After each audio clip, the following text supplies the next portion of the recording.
שלום לכולם, אנחנו לומדים במבוא לספר הזוהר, עוד כ"ב. ואחר כל אלה נשאר לנו לבאר את כל אלו תוארים הגשמיים המתבארים בספר הזוהר ב10 הספירות. כמו מעלה ומטה, עלייה וירידה, התמעטות והתפשטות, קטנות וגדלות, פירוט וזיווג, ומספרים וכדומה, אשר התחתונים על ידי מעשיהם הטובים או מעשיהם הרעים גורמים ב10 הספירות.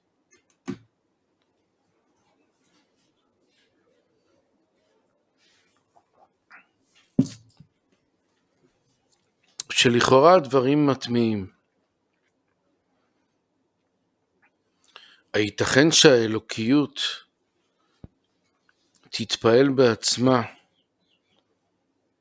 ותקבל שינויים כגון אילו בסיבת התחתונים?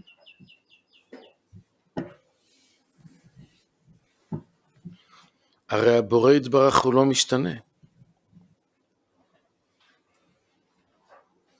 ואפילו אם תמצא לומר שאין הדברים אמורים חס ושלום באלוקיות עצמה,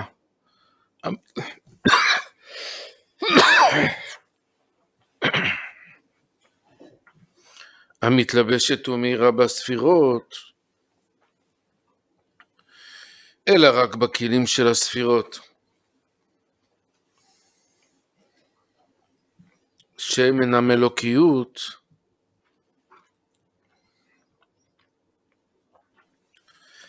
כי הכלים הרי זה רצון לקבל, זה נברא, זה לא בורא.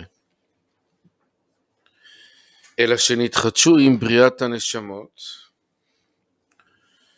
בכדי להעלים את האור, או לגלות שיעורי השגה, במידה וקצבה כראוי לנשמות,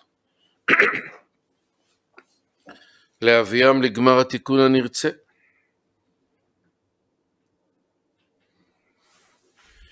כנ"ל במשל האספקלריה, המנורה, שיש לה ד' זכוכיות צבועות בד' גוונים, לבן, אדום, ירוק, שחור.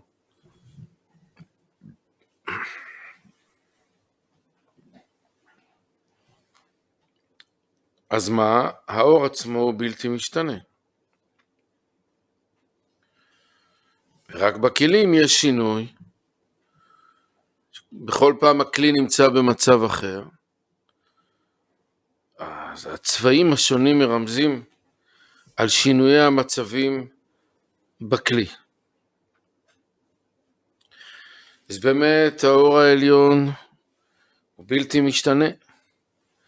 ובגלל שיש שינויים בכלים, אז זה משליך על תפיסת האור והשגת האור.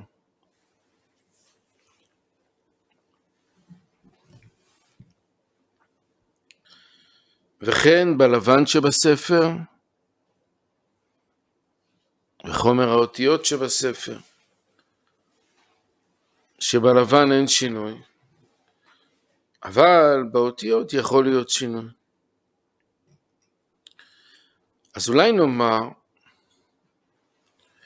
שכל השינויים שמורגשים בספר הזוהר, זה לא על השם יתברך בעצמו, זה לא על האור בעצמו, אלא על הכלים שמקבלים את האור.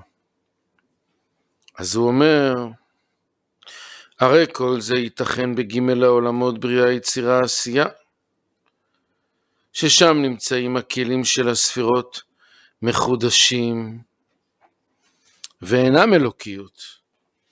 זאת אומרת, מצבים שונים של הרצון לקבל. אז שם באמת יכול להיות שינוי ותמורה. מה שלא יוצדק כלל להבין זה בעולם האצילות. ששם גם הכלים של 10 ספירות, אלוקיות גמורה.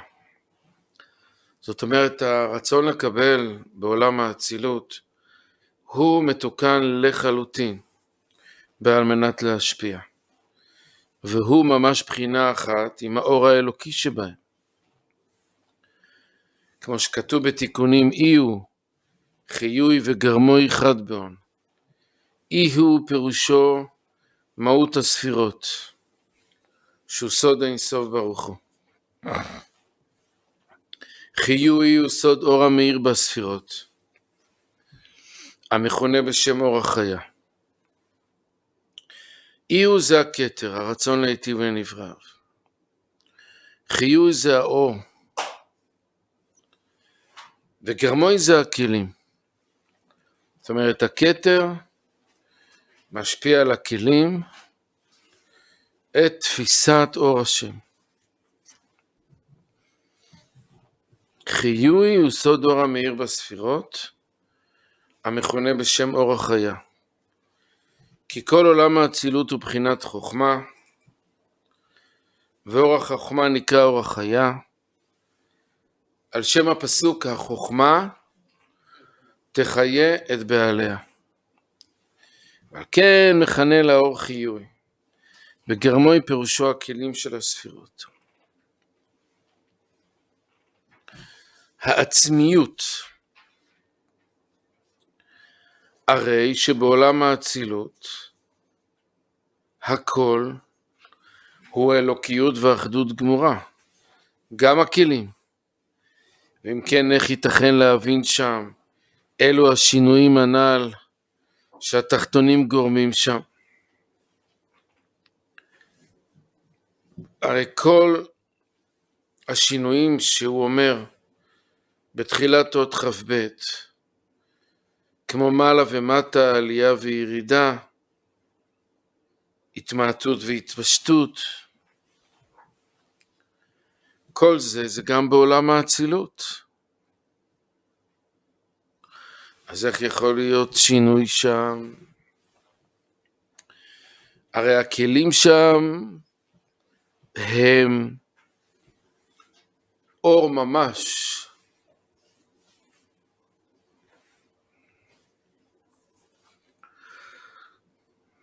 ויחד עם זה צריכים להבין,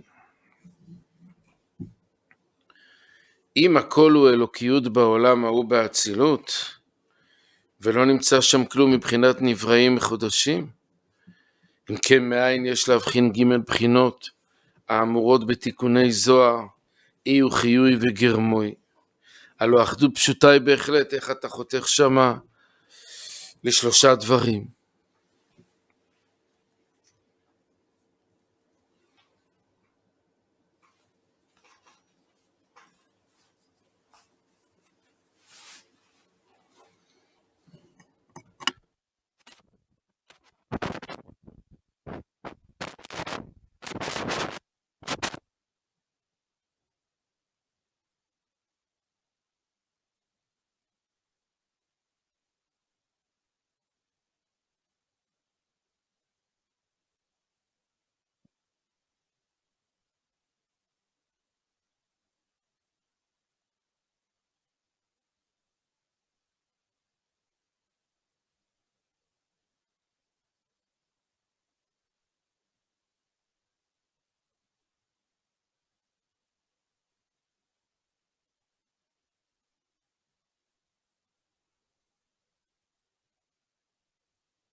אז אני מסכם את זה שוב.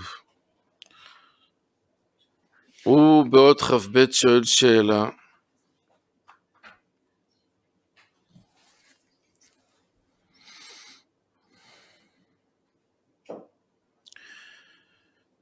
מה הם כל השינויים שספר הזוהר מזכיר?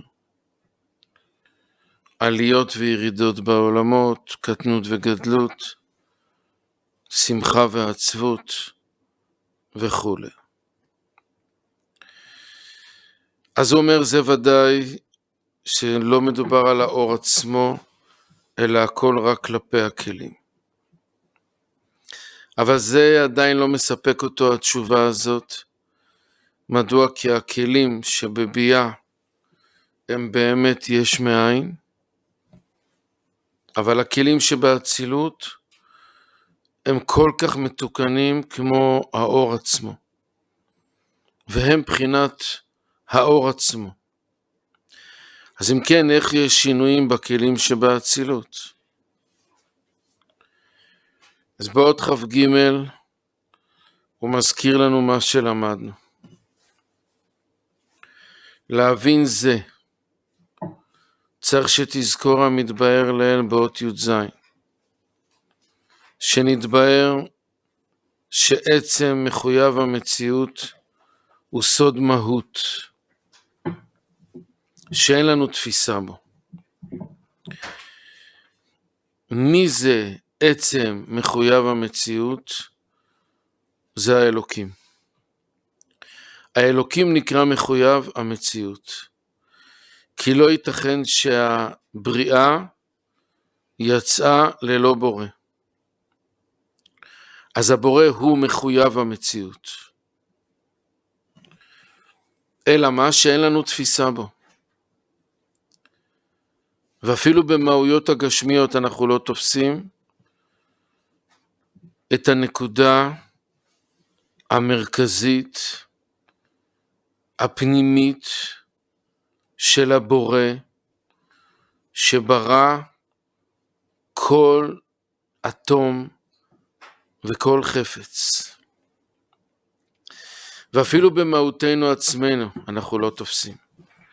כל שכן במחויב המציאות בבורא עצמו, ודאי שאיננו תופסים אותו עצמו.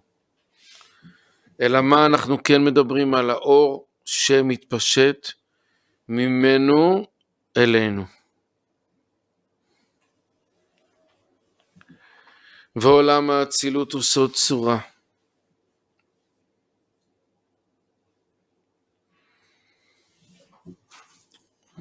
אז יוצא כך, עולם אדם קדמון זה המהות,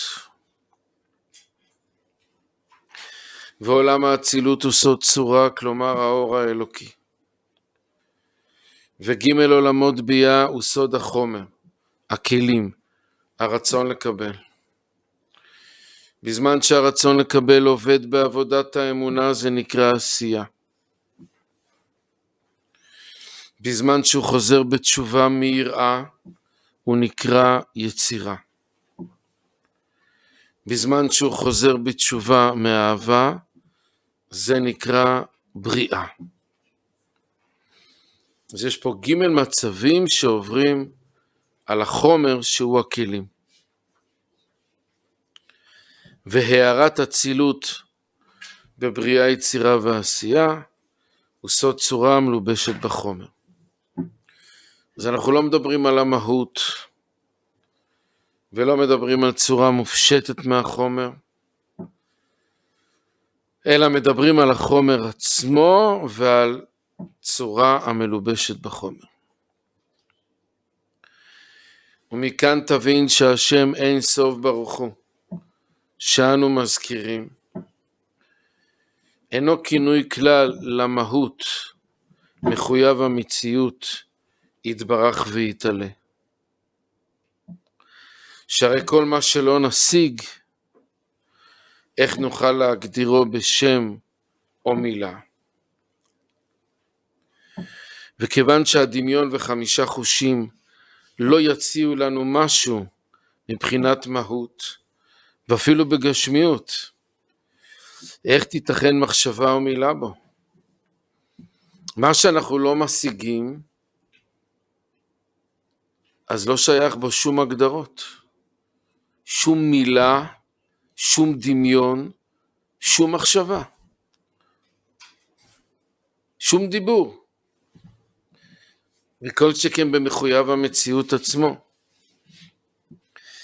זאת אומרת, אם אנחנו אומרים שאין לנו השגה במהות של השולחן הזה, או במהות של שום אדם, ככה שאין לנו מה לדבר. כל שכן שמדברים על האלוקים עצמו, ודאי שלא שייך לדבר בו בכלל.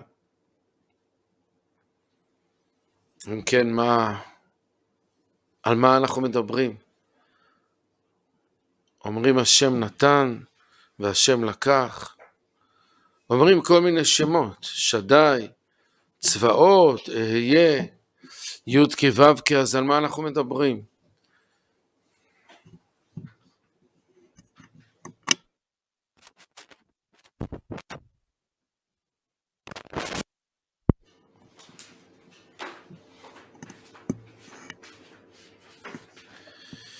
אלא צריכים להבין את השם אין סוף ברוך הוא כמגודר לנו בגדר הג',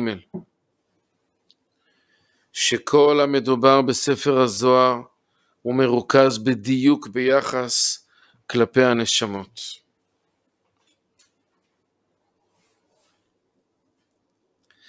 באופן שהשם אין סוף ברוך הוא אינו כלל להשם יתברך עצמו לבחינת מחויב המציאות כשהוא לעצמו, אלא מבחינת מה שכל העולמות וכל הנשמות כלולים בו יתברך בסוד מחשבת הבריאה, בבחינת סוף מעשה ומחשבה תחילה. אז כשאנחנו אומרים את המילה הזאת אין סוף ברוך הוא, אנחנו לא מדברים על הבורא עצמו, כי זה לא שייך לדבר על הבורא בעצמו. אלא כיוון שהמחשבה האלוקית להיטיב לנבראיו כוללת את כל הנבראים, אז כשאנחנו אומרים אין סוף ברוך הוא, הכוונה לכל הנבראים שכלולים במחשבה האלוקית הזאת, ומשיגים אותו יתברך בלי גבול. אז זה נקרא אין סוף, שהנבראים משיגים אותו יתברך בלי סוף, אבל לא מדברים עליו בעצמו, אלא על מה שהנבראים שכלולים במחשבתו יתברך משיגים אותו.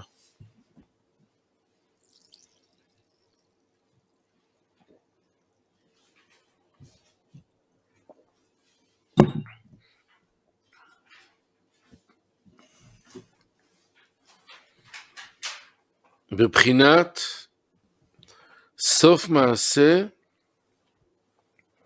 במחשבה תחילה. זאת אומרת, מה שיהיה בסוף המעשה, בגמר התיקון, בגאולה השלמה, בזמן של ביאת המשיח, אז כתוב ומלא הארץ דעה את השם, כמים לים מכסים. אז אם כן, על מה אנחנו מדברים? אנחנו מדברים על זה שהנשמות תשגנה את המציאות האלוקית ללא גבול, זה יהיה בגמר התיקון. אז זה כבר היה במחשבה האלוקית, בתחילת כל המציאות. ולזה אנחנו קוראים אין סוף ברוך הוא.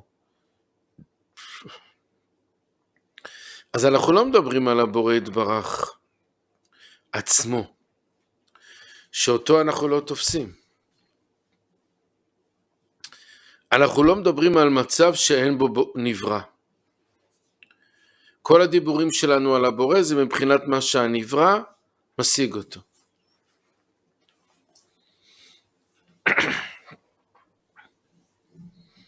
אז גם מה שכתוב בתורה בראשית ברא אלוקים, מי אומר את זה?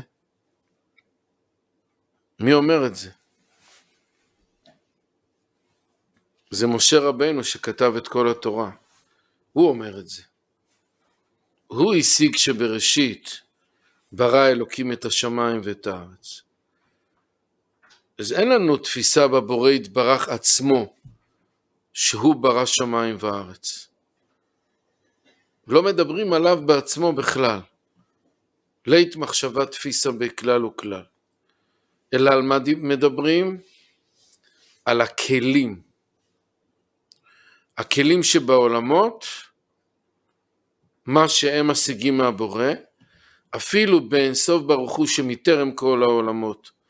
אז אנחנו מדברים על הכלים שכלולים שם, מה הם משיגים? על הנשמות שכלולות שם, מה הם משיגות? על זה אנחנו מדברים. וגם כשאני עומד ומתפלל להשם, לאיזה בורא אני מתפלל? למה שאני משיג, לזה אני מתפלל. ואני בעצמי אין לי תפיסה בבורא יתברך לכשלעצמו. אלא מה כן יש לי? יש לי את כל המידע שיש בתורה, בנביאים, בכתובים, שהם אנשים אלוקיים שהשיגו את האור העליון. או יש לי את המידע שכתוב בסידור. מי כתב את הסידור? אנשי כנסת הגדולה. גם הם אנשים מאוד קדושים וזכים, שממה שהם השיגו את הבורא יתברך. אז אם כן, כל הדיבורים שלי והמחשבות שלי והתפילות שלי, זה הכל המידע מה שהעבירו לי גדולי ישראל. לכן בכל מקום כתוב והאמינו בהשם ובמשה עבדו. זאת אומרת, כל האמונה בהשם יתברך היא דרך משה עבדו. ואין לנו תפיסה ישירה בבורא אם לא דרך משה עבדו.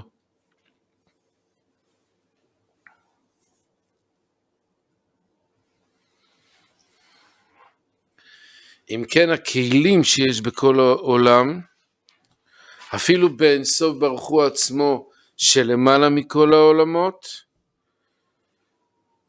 אז אנחנו מדברים על מה שהכלים השיגו שם באור העליון.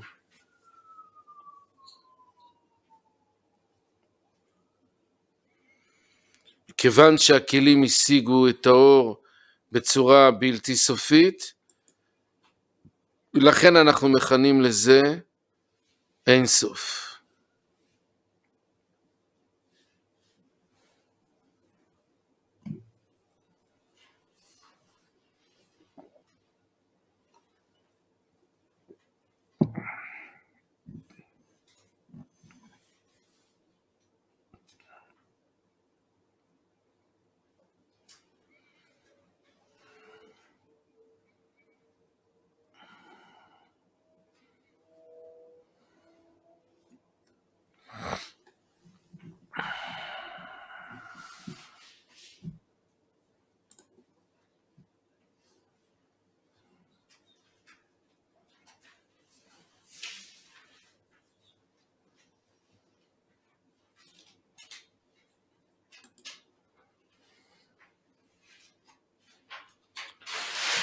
והוא מה שאנו מכנים לאל בהקדמה לספר הזוהר בשם מצב האלף של הנשמות. מה זה מצב האלף? המחשבה האלוקית שיצרה את כל המציאות כולה.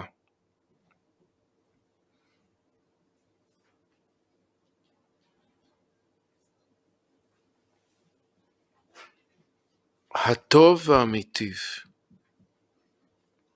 הרצון להיטיב לנבראיו. מחשבה האלוקית הראשונית שהיא הקטליזטור המפעיל את כל המציאות כולה. שם בתוך המחשבה הזאת כלולים כל העולמות כולם, כל הכלים, כל המצבים של הרצון לקבל שיש בעולמות וכל התיקונים וכל הנשמות שיש בכל הדורות מדור ראשון ועד דור אחרון. כל זה כלול במחשבה האלוקית הזאת, ועל המצב של הכלים והנשמות שיש שם, על זה אנחנו מדברים. וזה מה שמוגדר בשם אין סוף ברוך הוא.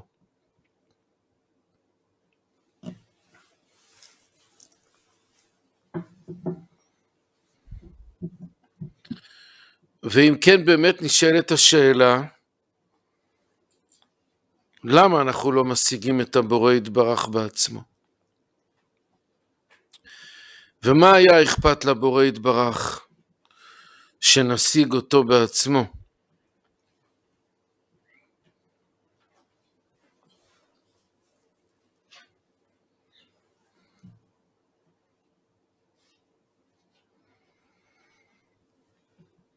מה אכפת לו?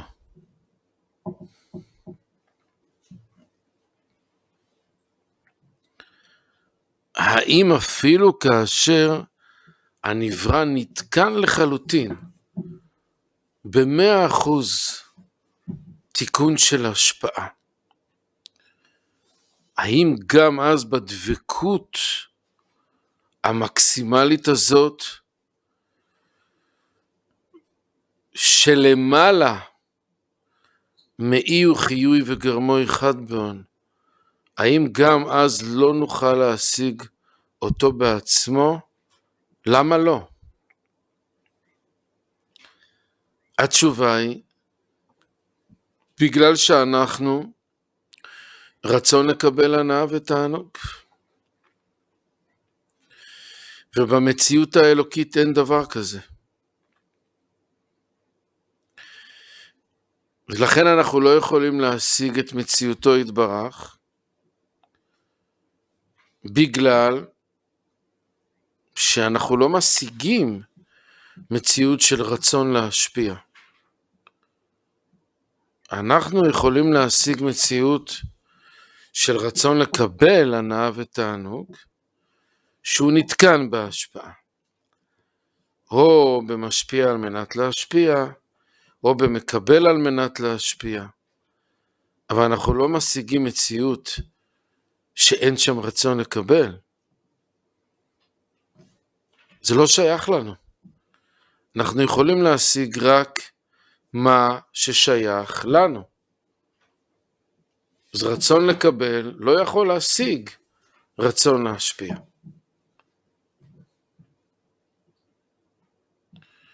רצון לקבל יכול להשיג רצון לקבל. כאשר הרצון לקבל נתקן בהשפעה, או הרצון לקבל נתקן בקבלה על מנת להשפיע, זה אנחנו יכולים להשיג. אבל לא רצון להשפיע טהור, זה לא שייך לתפיסתנו בכלל.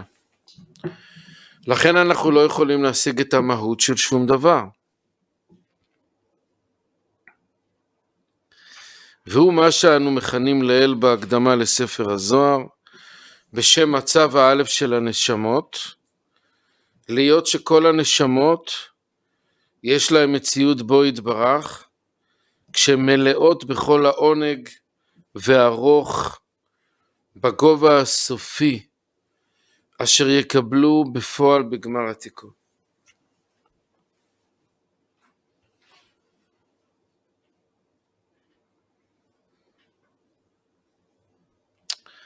כ"ד, ואמשול לך משל מהוויות עולם הזה. למשל, אדם הרוצה לבנות בית נאה. הנה במחשבה הראשונה, הוא רואה לפניו בית מהודר בכל חדריו ופרטיו. כל פרויקט שנרצה לעשות, ילד שמתחיל ללמוד גמרא, הוא חולם על זה שהוא יגמור את הש"ס. מיד בהתחלה, כבר בעמוד הראשון, הוא כבר חולם על זה שהוא יגמור את כל הש"ס. בחורה שמתחילה לעשות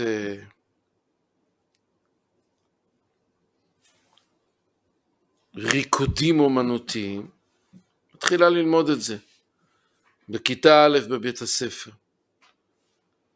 אז היא כבר חולמת על זה שהיא תזכה במדליית הזהב בריקודים אומנותיים באולימפיאדה.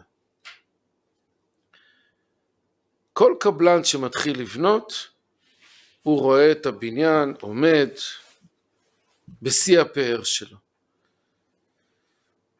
מאיפה זה נובע? זה נובע מפה. היות שהבורא יתברך אינו זקוק לכלי מעשה, ותכף ומיד שהוא חושב להיטיב לנבראיו, מיד נברא המצב הזה של להיטיב לנבראיו. זה נקרא אין סוף ברוך הוא שקודם לכל העולמות כולם ולכל המציאות כולה. זאת הסיבה שכל אדם, כשהוא מתחיל איזשהו פרויקט, לא משנה איזה, הוא תכף ומיד רואה בדמיון שלו את הצורה הגמורה של הפרויקט שלו. זאת הסיבה.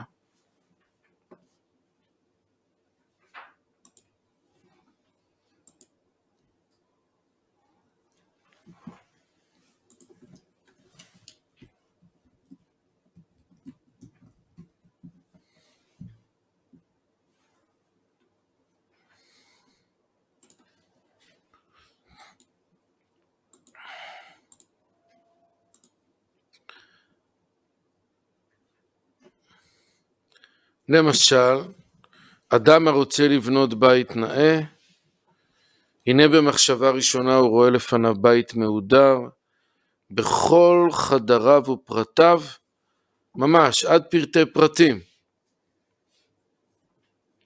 כמו שיהיה בגמר בניינו. הוא מסתכל, הוא רואה את כל הקומות, ובדמיון שלו הוא נכנס אפילו למטבח, והוא פותח ארון, ובתוך הארון יש מגירה, והוא פותח את המגירה, ושם מונח הסכו"ם. את כל זה הוא רואה בדמיון שלו. ואחר זה הוא מחשב תוכנית ההוצאה לפועל לכל פרטיה. שהוא יפרט אותם אל הפועלים כל פרט בעיתו וזמנו, מעצים ואבנים וברזל וכדומה.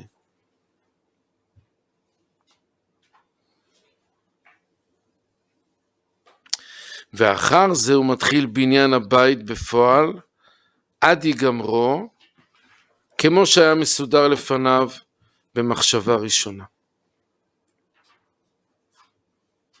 ותדע שבחינת אין סוף ברוך הוא סוד מחשבה ראשונה הנ"ל, שהייתה כבר מצוירת לפניו כל הבריאה בשלמותה הסופית.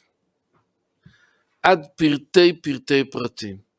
הכל כלול במחשבה האלוקית. מאיפה אנחנו יודעים את זה? מהכלים שיש שם. ממה שהם השיגו. אלא שאין המשל דומה לגמרי לנמשל. כי אצלו יתברך העתיד וההווה שווים. והמחשבה גומרת בו יתברך. ואינו זקוק לכלי מעשה כמונו. ולפיכך הוא, מה זה הוא? הדמיון הזה בו יתברך מציאות ממשית. זה לא כמו אצל האדם שזה רק דמיון, ומי יודע בכלל אם הדמיון הזה יתממש. אבל אצל הבורא זה בעצמו ממשות.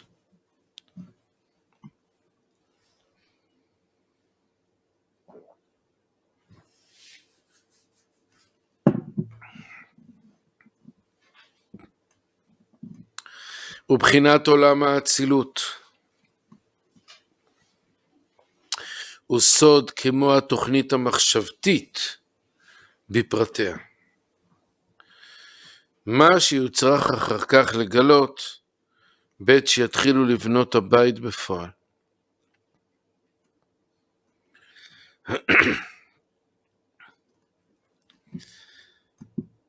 ותשכיל אשר בית אלה, שם המחשבה הראשונה שינסוף ברוך הוא, ששם כבר הכל גמור. וכן התוכנית המחשבתית של פרטי ההוצאה לפועל בזמנו, אין עוד שם אפילו משהו מן המשהו מבחינת הנבראים, שהרי עדיין הוא בכוח ולא בפועל ממשי. כמו אצל האדם, אף על פי שחושב בכל הפרטים, מעצים ואבנים וברזל, אשר יוצרך לעשות בזמן ההוצאה לפועל, עוד אין בו אלא חומר מחשבתי עצמותי, ואין בו מעצים ואבנים ממשיים, אפילו משהו ממשהו. וכל ההפרש הוא אשר אצל האדם אין התוכנית המחשבתית נחשבת למציאות ממשית, אבל המחשבה האלוקית היא מציאות ממשית לאין ערך, יותר ויותר ממציאות הנבראים הממשיים עצמם. והנה נתבהר סוד אין סוף ברוך הוא וסוד עולם האצילות, שכל המדובר בהם הוא רק בקשר עם בריאת הנבראים, אלא בעוד שהם בכוח, ועוד לא נגלו עצמותם אפילו משהו, כאין שהמשלנו באדם החושב, תוכנית ההוצאה לפועל, שאין בו מעצים ואבנים וברזל, אפילו משהו.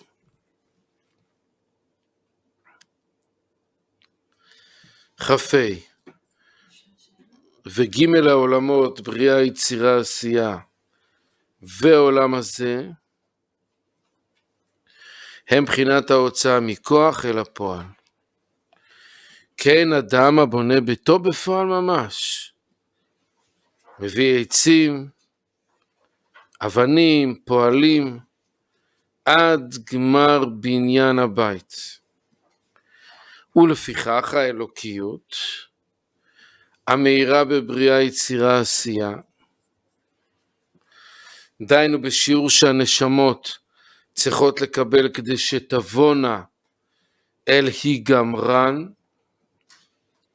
היא מתלבשת ב10 כלים, כתר, חוכמה, בינה, חסד, גבורה, תפארת, נצח, הוד, יסוד, מלכות. שהם כלים ממשיים כלפי אלוקותו יתברך, דיינו שאינם אלוקיות, שם הרצון לקבל שולט, אלא הם מחודשים לצורך הנשמות. רצון לקבל נקרא מחודש, יש מאין. אז כל הכלים שבביאה זה רצון לקבל מחודש. כל מה שאנחנו מדברים בביאה, מבחינת ההוצאה מכוח אל הפועל, של הבנייה ממש, אז כל הדיבורים שלנו על השם יתברך, זה רק מצד משהו מתלבש בתוך הכלים הללו, שהם יש מאין. הם רצון לקבל הנאה ותענוג ממשי. במקום אחר הוא אומר אותו משל,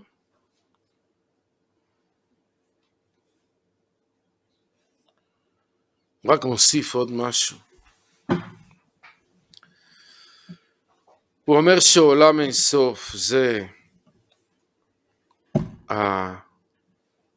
התוכנית המחשבתית של גמר הדבר. אחר כך עולם אדם קדמון, זה הוא לא כותב פה. פה הוא עובר מאינסוף לאצילות. אבל בין אינסוף לאצילות יש עולם אדם קדמון. אז אומר שעולם אדם קדמון זה התכנון איך לבנות את הבית, שלבי בניית הבית. אין סוף זה הבית בהיגמרו. אדם קדמון זה התוכנית המחשבתית להוציא לפועל את הכל. אצילות זה תוכנית על נייר שעושה ארכיטקט. זה עוד שלב שהוא לא מזכיר פה.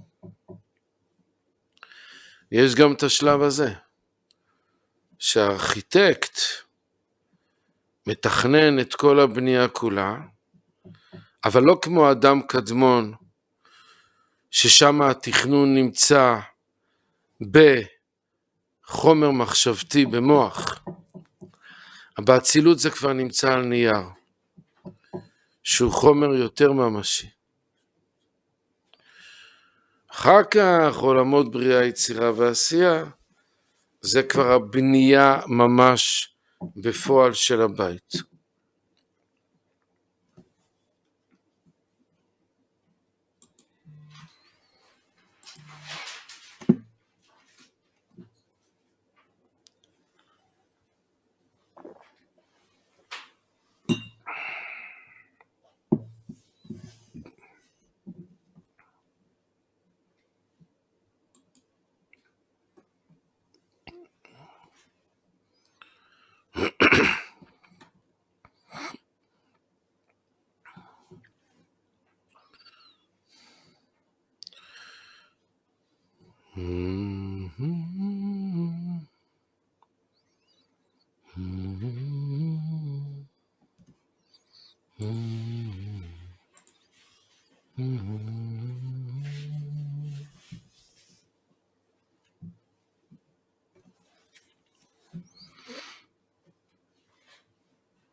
ליאת שואלת, האם כל העולמות נבראו מהכלי שבאינסוף ברוך הוא?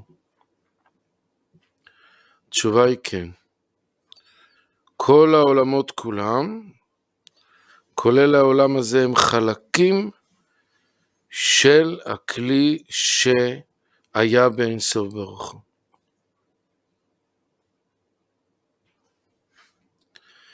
האם כולנו חלק ממשה רבינו מבחינת הנשמות?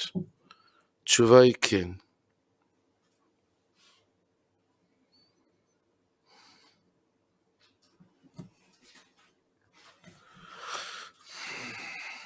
כן, שאלה. מה זה שאומר שלוקח מחשבה טובה ומצרפה למעשה? מה קורה פה?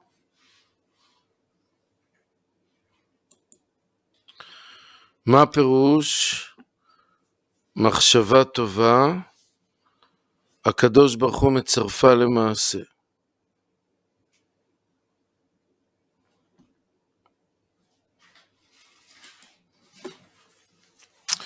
בפשטות מדובר שהאדם חושב מחשבה טובה, וגם אם הוא עצמו אין לו כוח להוציא אותה לפועל, אבל הבורא דואג שהמחשבה הזאת תצא לפועל.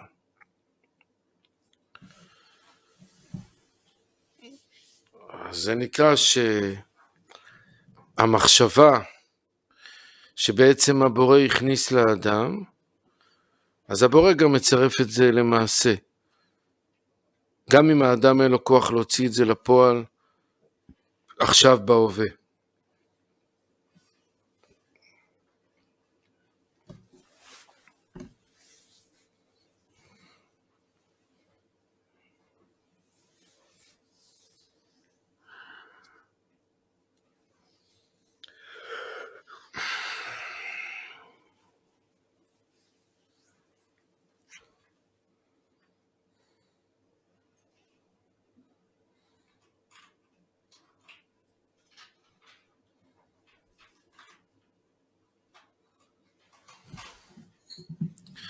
אפשר לומר שזה רומז על מה שלמדנו פה,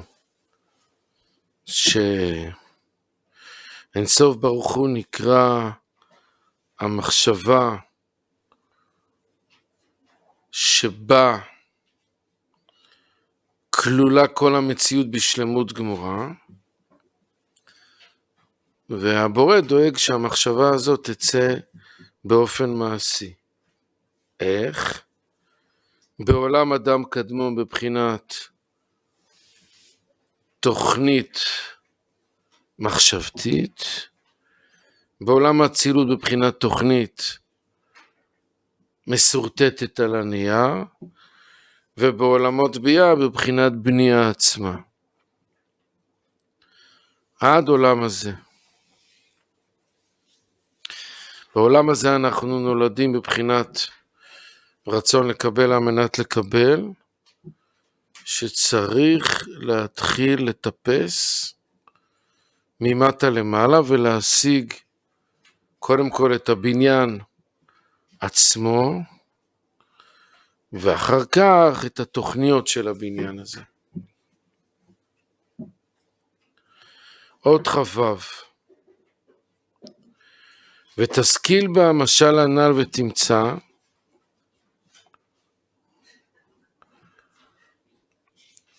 איך ג' הבחינות של החושב לבנות בית הן מקושרות זו בזו בדרך סיבה ומסובב, ששורש כולם הוא המחשבה הראשונה, כי לא יבוא שום פרט בתוכנית המחשבתית שלו, אלא לפי סוף המעשה שיצא לפניו במחשבה הראשונה. אז הוא לא יתחיל לתכנן את הבנייה בתוכנית המחשבתית, אלא לפי מה שנתגלה בשלמות במחשבה הראשונה.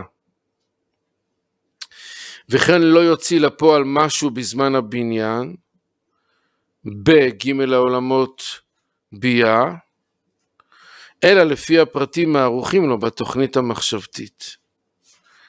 ומכאן תשכיל בעולמות, שאין שום חידוש קטן בעולמות, שלא יהיה נמשך מאינסוף ברוך הוא, דהיינו מבחינת מצב האלף של הנשמות, שמצויות שם בכל שלמותם שבגמר התיקון, בבחינת סוף מעשה במחשבה תחילה. ונמצא כלול שם כל מה שיתגלה עד גמר התיקון. ומתחילה נמשך מאין סוף ברוך הוא אל עולם האצילות, כבמשל, שהתוכנית המחשבתית נמשכת מהמחשבה הראשונה השלמה. ומעולם האצילות נמשך כל פרט ופרט אל העולמות ביאה, בדומה למשל, שמתוכנית המחשבתית נמשכים כל הפרטים בזמן יציאתם לפועל ממש בבניין הבית. באופן שאין לך כל פרט קטן המחודש בעולם הזה, שלא יהיה נמשך מאין סוף ברוך הוא, מבחינת מצב האלף של הנשמות. ומאין סוף ברוך הוא נמשך אל עולם האצילות, דהיינו ליחס הפרטי השייך לדבר המחודש בעולם הזה בפועל. כאילו פה יש התוכנית המחשבתית, איך לבנות כל דבר בפרטיו, ומעולם האצילות נמשך החידוש לג' העולמות ביאה, ששם מתגלה החידוש בפועל ממש, ויוצא שם מבחינת אלוקיות, לבחינת נברא, וליצירה ולעשייה, עד שנמשך לתחתון הנמצא בעולם הזה. והבן זה היטב, ותמשיל כל דבר לנוהג בבניין הבית אצל אדם גשמי. ואז תבין היטב.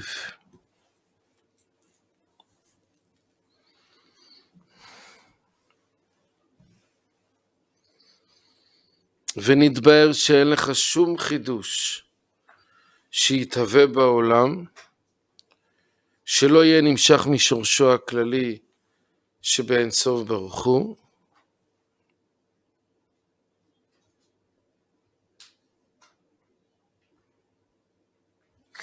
ומשורשו הפרטי באצילות. אין סוף הוא קורא כללי כי הוא כולל את הכל בשלמות. אצילות הוא קורא פרטי בגלל ששם יש תוכנית מחשבתית איך להגשים את הפרטים של הבניין, ואחר כך עובר דרך בריאה, יצירה, עשייה, הוא מקבל בחינת נברא, ואחר כך הוא מתהווה בעולם הזה.